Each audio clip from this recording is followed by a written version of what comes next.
I mean, on that Jersey night, there was zero chances of me coming back to the W.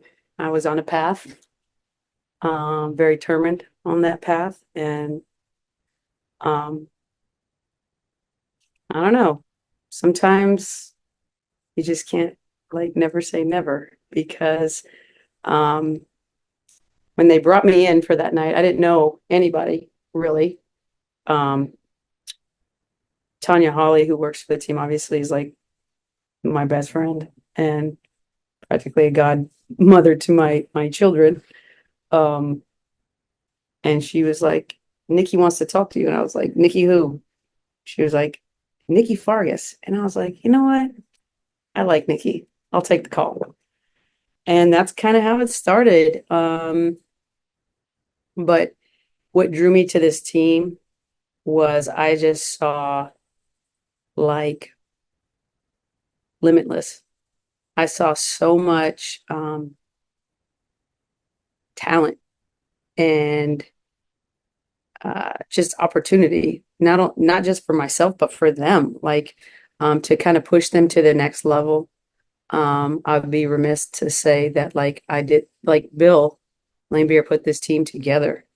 Um, and I always look at it as like a two-sided puzzle. I don't know if you all have kids, but you can do puzzles now that it's one picture on one side and then you flip it and it's a different picture on the other side. And he picked these pieces and he had kind of an idea of what that puzzle was going to look like. And when I came in, I took those same pieces and kind of flipped them over because I saw them differently than how he had built it out. And he was very successful. They still had the number one offense before I ever got here. They were scoring the most points. And so, um, you know, coming here has been oof, a blessing because of the the players. Um, the players are my why. And I told them, I don't I don't need to be your first phone call, but if I'm a phone call for you and a time of need, that's good enough for me. And my job is to support them um, on the court and off the court as best I can as a human being.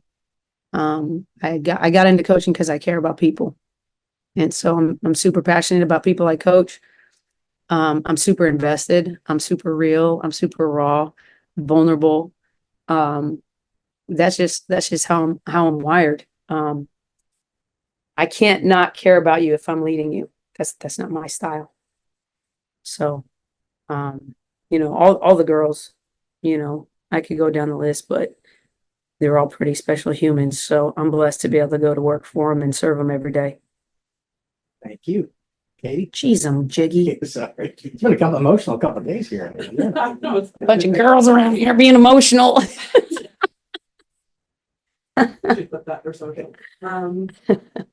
Yeah, Becky, you know, the opportunity to play a team in their building, be it on territories, as it were, that is one of the most hostile environments I would imagine with W right now. What do you think it says about your team that you were able to come in there and get two consecutive wins? Um, I mean, we're starting to see the resiliency of like a championship team because they threw a couple really good punches at us. We were able to take it, absorb it, and still maintain the lead, maintain composure with the understanding that they have unbelievable offensive players. So you're not going to hold them to zero. Holding them in the 70s two nights in a row, I'm over the moon about. Um, I would be cheersing that if I had something to cheers, but the defense is coming along and it's giving us a chance. Last year, our offense was ridiculous. Our defense was very good.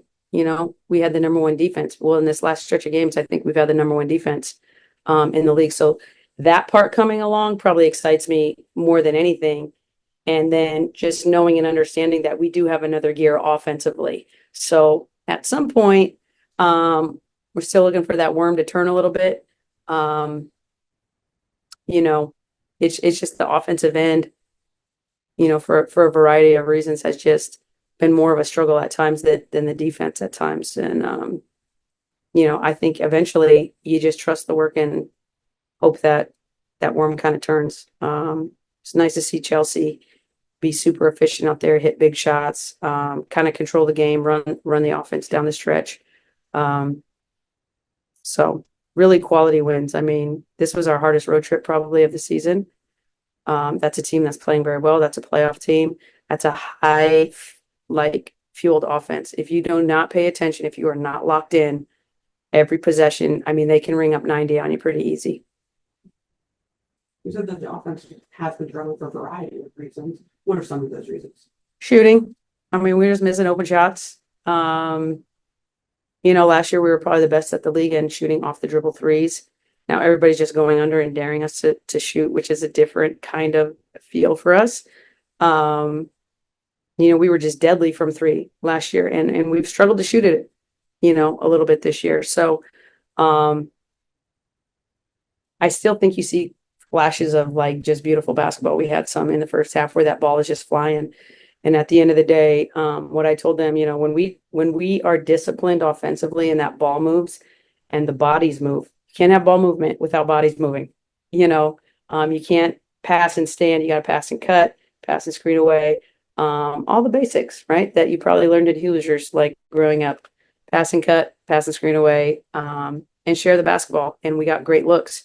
So just knocking those good looks down, those great looks down at a higher clip, I think is just around the corner. You mentioned Chelsea, one of her best offensive performances of the year, Mm-hmm. but I think even more so than her efficiency shooting, there were moments where she sort of imposed her will Sure. on the game in both games, and I don't know that I've seen her do that really yet this year. So for you, how did it feel to see that? How are you assessing where she's at right now? I mean, I'm thrilled to see that. I'm thrilled to see Chelsea being Chelsea. She's a huge piece to our team. She's a huge, not only the brains and the heart, Kelsey and Tip and Jack, they're motors.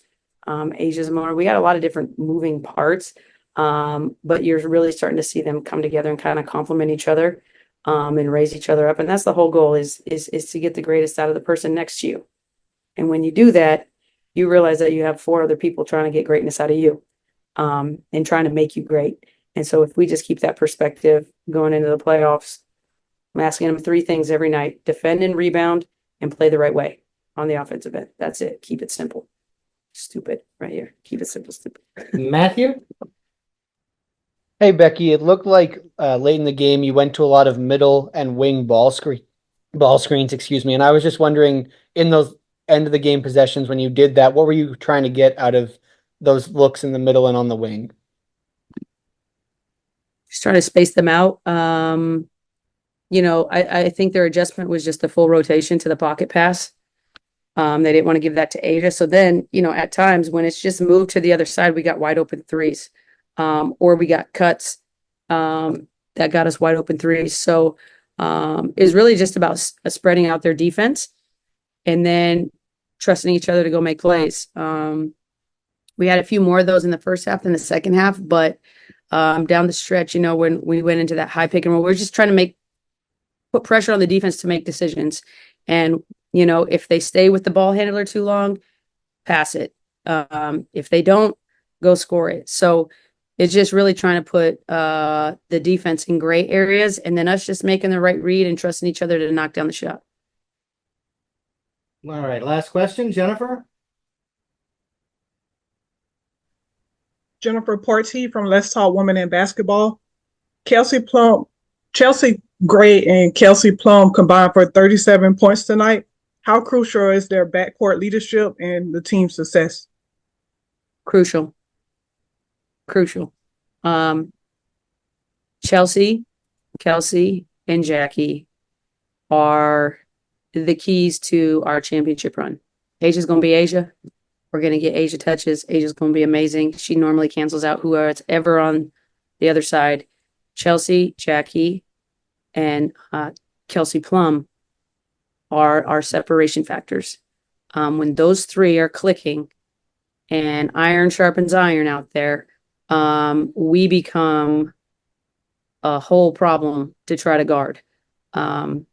So, you look down the stat line and when Jackie has 6 assists, Plum has 3, Chelsea has 6, Tip Hayes has 4. The ball's moving, the ball's popping, it's in different hands, and that's what we like. probably the most offensively is just that unselfish nature of our guards. So, you go back to our championship run last year, it was our guard play. And then Asia, obviously, in game 4 was Asia. Thanks a lot, Coach. We'll let you go and see everybody back in Las Vegas on Sunday as we take on the Connecticut Sun.